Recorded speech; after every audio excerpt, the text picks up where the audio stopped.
I bought a fancy condo near the train station. Wait, what? What are you talking about? Why are you bringing this up out of nowhere? And not just any condo, he bought it.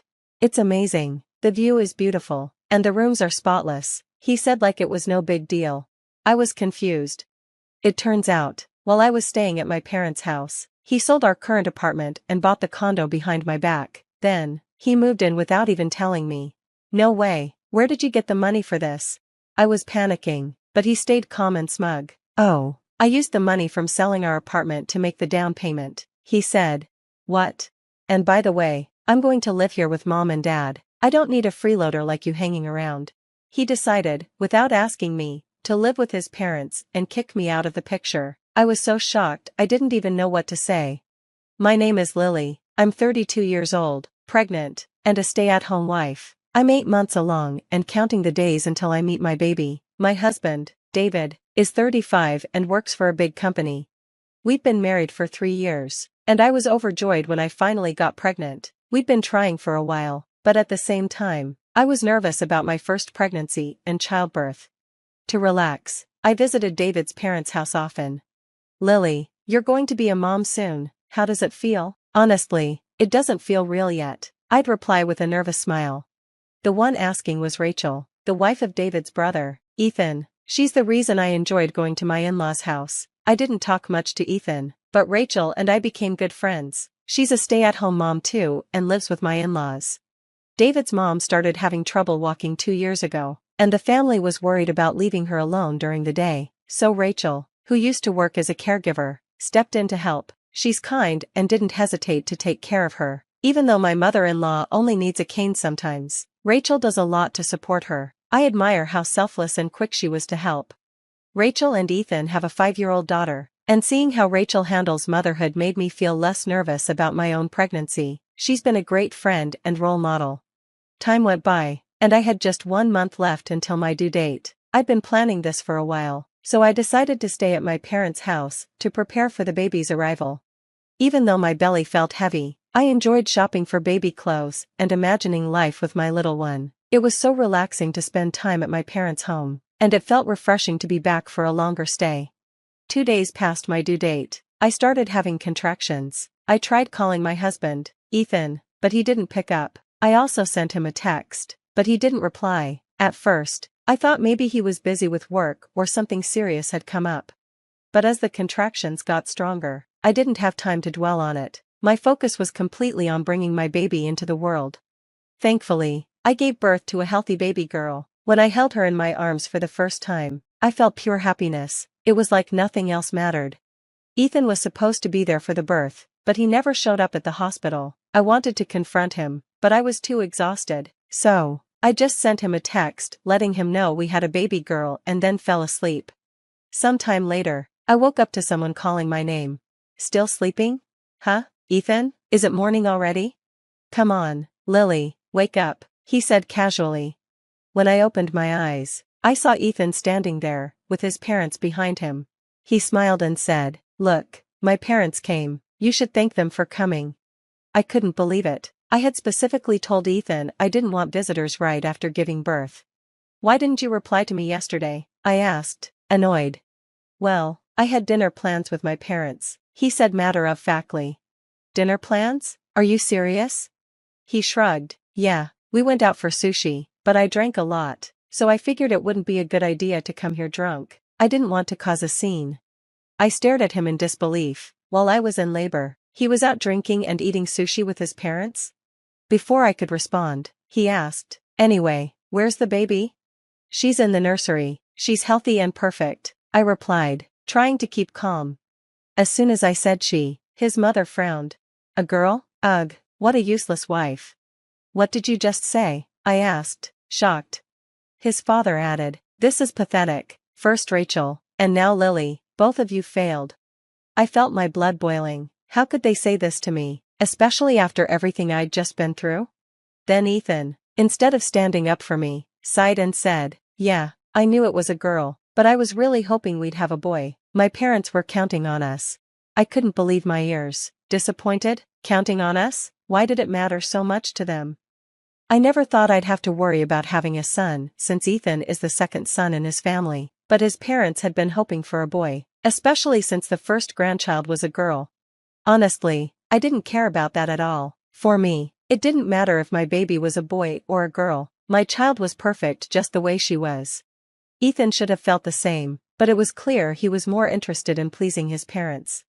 Even though I was furious, I was still exhausted from giving birth, and I didn't have the energy to argue. A nurse, who had overheard our conversation through the wall, kindly stepped in and asked Ethan and his parents to leave. As I cried, the nurse comforted me. After that, Ethan didn't even bother to visit me at the hospital. Finally, it was time for me and my daughter to leave the hospital. I had my parents come pick us up and decided to go to their house instead of returning to the one I'd shared with Ethan. I couldn't understand why Ethan had become so cold. He used to be more caring when we first got married. What happened to him? Maybe it was because of that big mistake he made at work 2 years ago. He caused a huge loss for the company, but his colleagues covered for him, so he didn't get into trouble. Still, it seemed to completely derail him. He had worked hard to get back on track, but it felt like no matter how hard he tried, his career wasn't moving forward. Maybe that's why he became indifferent about everything, even at home. On top of that, one of his colleagues, someone he'd been better than at work when they first joined the company, became his boss after Ethan's mistake. I think that really bothered him and added to his stress. I thought having the baby might change him, but he didn't even seem to be trying. What would happen to our family in the future? I felt so anxious and overwhelmed. Then, out of nowhere, Ethan called me. "Hey, when are you coming back? You've been at your parents' house for almost a month since the baby was born." I wasn't ready to go back. "I'm sorry, I'll come back soon," I replied, not knowing what to say. It was time to get it together for my daughter and move forward. Just as I was thinking this, I told him, "I've got a lot of baby stuff here, can you come pick us up?" Ethan's response shocked me. "No, you don't need to bring any of that stuff back. Actually, I need to talk to you about something. Maybe I should have told you over the phone instead of making you come back." "What do you mean?" I didn't understand what he was getting at. Then, he told me something even more shocking. "I bought a high-rise condo near the train station." "What? What do you mean?" Why was he bringing this up now? And, of course, he was the one who bought it. "It's great, it has an amazing view, and the rooms are spotless." "I don't understand," I said, feeling completely confused. He had moved out of our old apartment and into this luxury condo while I was staying at my parents' house. "No way, where did you get the money for this? You can't even get a loan with your salary." While I was freaking out, he didn't even apologize. He just casually said, "I made the down payment by selling our house." It hit me then, there was something else he hadn't told me. "Wait, can you explain this properly? What do you mean you sold our house? Where are your parents living now?" He sounded excited when he answered, "Oh, they're living with me in the condo now." "What?"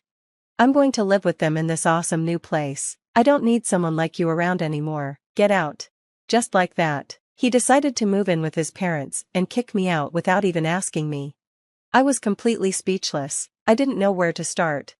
Not only had Ethan suddenly started calling his parents mommy and daddy, but now he was living with them in the condo, and on top of that, he told me to leave, basically demanding a divorce. I just sat there, stunned, while he went on, "You're so cocky just being a housewife. You're nothing without my salary. You've just been lazy lately." "What are you talking about? That was only because of the horrible morning sickness," I shot back.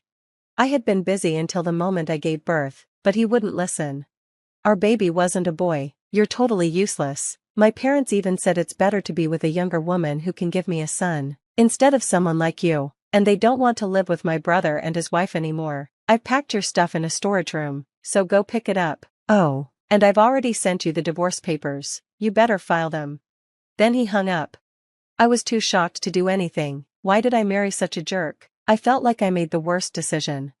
But then I remembered I had my daughter, and I couldn't stay stuck. I had to stay strong for her. After taking some time to process, I decided I was done with him. I wasn't going to let him control my life any longer. Divorce? Fine, let's see who regrets it more in the end. When I told my parents about everything, they were furious. They promised to help me finalize the divorce as soon as the papers arrived. Once I got them, I signed and filed them. A couple of weeks later, Ethan showed up at my parents' house, angry. Hey, what's going on? Why was so much money withdrawn from my bank account? He slammed his bank book down on the table, shouting. I stayed calm. Don't you know what property division is? What? That's __. The account is in my name. I'm not giving you anything. I was done with him. Do you forget? When your salary dropped because of that stupid mistake at work, I started a side job from home. I contributed just as much as you. It's our shared property. I'm taking my share back. You're joking. I don't believe it. That's when my dad, who had been quiet up until now, spoke up. How about we take you to court over this? What? How dare you insult my daughter like this? I feel sorry for her that she had to deal with someone like you. Get out of here. My dad, who was a policeman, scared Ethan enough that he just ran out of the house. From that day on, I managed to break off the relationship with Ethan without much trouble. We also settled everything about dividing our assets. Since then, I've been focusing on raising my daughter at my parents' house. Parenting is getting easier, and most importantly, my daughter is just too cute. I'm living a happy life with my adorable baby girl. A few months later, I started receiving unexpected calls from an unknown number. I kept ignoring them, thinking it was probably work-related, but the calls kept coming, so I decided to pick up. Hello? Hello, Sarah. It was Ethan. What do you want? How are you doing, huh? I don't really want to talk to you about that. Can I hang up now? Wait. Oh, can you come back here? What? I'm having trouble paying the mortgage for the condo. They're going to kick me out. Oh, okay. I'm not surprised. You're out of money, aren't you? Yeah.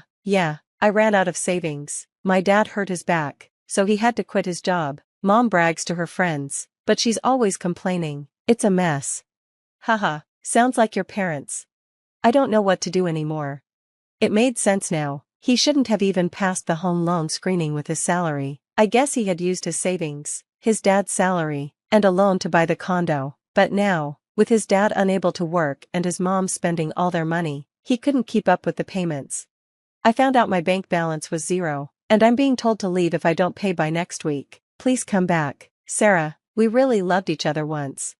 After laughing for a moment, I spoke calmly. Give me a break. You just want to take advantage of me whenever it's convenient, don't you? You're counting on my salary and just want someone to clean up after you. No. He fell silent after that.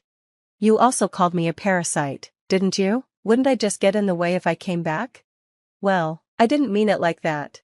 As he made excuses, I remembered something else I'd been worried about.